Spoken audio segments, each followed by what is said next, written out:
وما یستوی الاعمی والبصیر، اور نہیں برابر ہوتا اندھا اور دیکھنے والا. یہاں اندھا کون ہے؟ جو غافل ہے، جو اللہ کی تخلیق کو، اللہ کی قدرت کو دیکھ نہیں پاتا، جو کائنات میں غور و فکر نہیں کرتا، اپنے وجود میں غور و فکر نہیں کرتا، اپنی ہستی کو نہیں پہچانتا.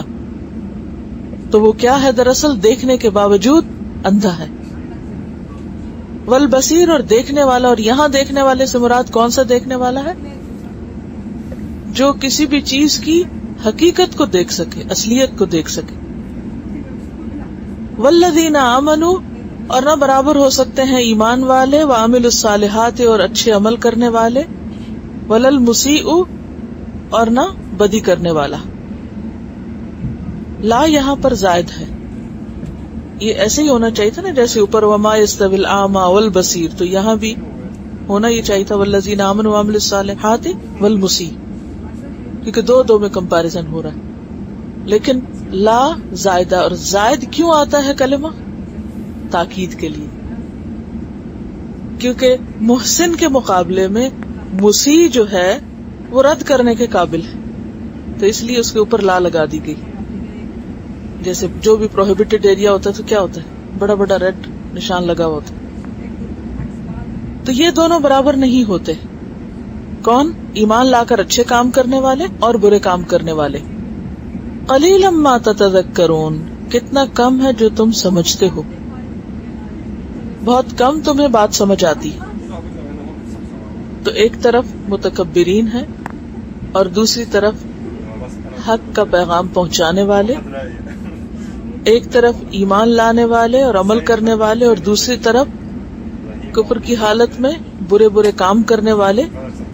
اور عام روزمرہ زندگی کے اعتبار سے بھی ایک وہ شخص جو باشعور ہے، سمجھدار ہے، کانشیس ہے، غور و فکر سے کام لیتا ہے، اور ایک وہ جو غفلت کی زندگی بسر کرتا ہے، ایک وہ جو پھونک پھونک کے قدم رکھتا ہے.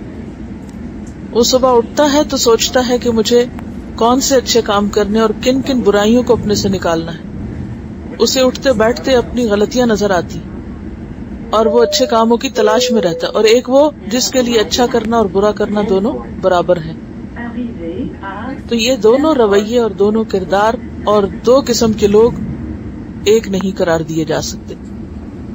ان الساعۃ لآتیۃ، کیا چیز ہے جو انسان کو عمل پہ اکساتی ہے؟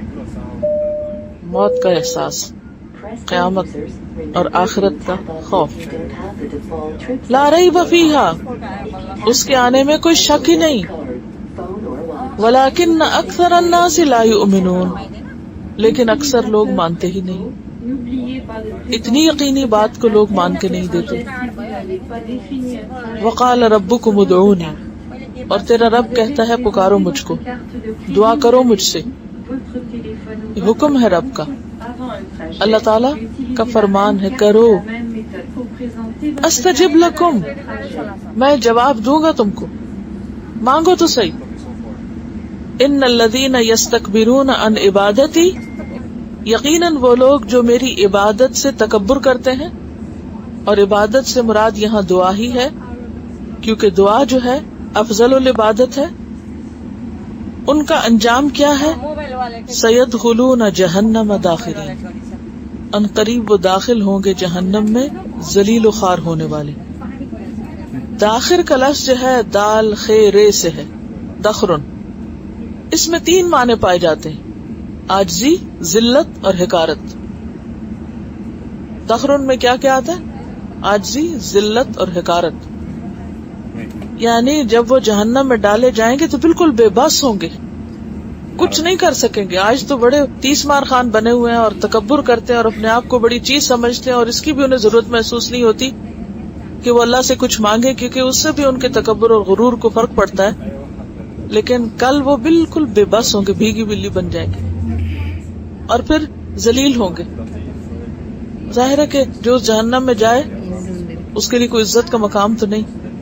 تو دنیا میں انسان تکبر کیوں کرتا ہے؟ شیطان کو اللہ تعالیٰ نے کہا تھا نا، فما یکون لک ان تتکبر فیہا فاخرج انک من الصاغرین، کہ تم جو خود کو بڑی چیز سمجھتے ہو تم بڑے نہیں ہو بلکہ چھوٹے ہو. انکا من الصاغرین. تو قیامت کے دن ایسے لوگ بھی جو اپنے آپ کو دنیا میں بڑا سمجھتے تھے وہاں وہ ذلیل و رسوا ہو رہے ہوں گے, چھوٹے نظر آ رہے ہوں گے. یعنی بہت سے لوگوں کو اگر کسی مشکل کے حل میں دعا بتائی جائے تو ان کا رویہ کیا ہوتا ہے؟ وہ تو مانگتے ہی رہتے ہیں, کوئی اور طریقہ بتائیں. یعنی کوئی دعا کوئی خاص چیز نہیں ہے, یعنی دعا کی وہ اہمیت ان کی زندگی میں نہیں ہوتی. جبکہ ایک اور حدیث سے ہمیں کیا پتہ چلتا ہے کہ اللہ تعالیٰ اس شخص سے ناراض ہوتے ہیں جو دعا نہیں کرتا. من لم یسأل اللہ یغضب علیہ, جو اللہ سے نہیں مانگتا اللہ اس سے غضبناک ہوتا ہے, اور بندوں سے جب مانگے تو بندے غضبناک ہوتے ہیں. یہی تو فرق ہے نا خالق اور مخلوق میں. تو اللہ تعالیٰ فرما رہے ہیں کہ مانگو مجھ سے, مانگو, استجب لکم, میں قبول کروں گا تمہارے لیے. سورۃ البقرہ 186 میں بھی آتا ہے وَإِذَا سَأَلَكَ عِبَادِي عَنِّي فَإِنِّي قَرِيبٌ اجیب دعوت الداعی اذا دعانی. جو ہی وہ مجھ سے مانگتا ہے, جب بھی مانگتا ہے, صبح مانگے, شام کو مانگے, دن کو مانگے, رات کو مانگے, تکلیف میں مانگے, خوشی میں مانگے, چلتے پھرتے مانگے, بیٹھ کے مانگے, جب بھی مانگے, جہاں بھی مانگے, میں اس کے قریب ہوں, میں جواب دیتا ہوں. اللہ الذی جعل لکم اللیل لتسکنوا فیہ والنہار مبصرا. اللہ وہ ذات ہے جس نے تمہارے لیے رات بنائی. اب دعا کے فوراً بعد یہ بات کیوں کہی جا رہی ہے کہ جس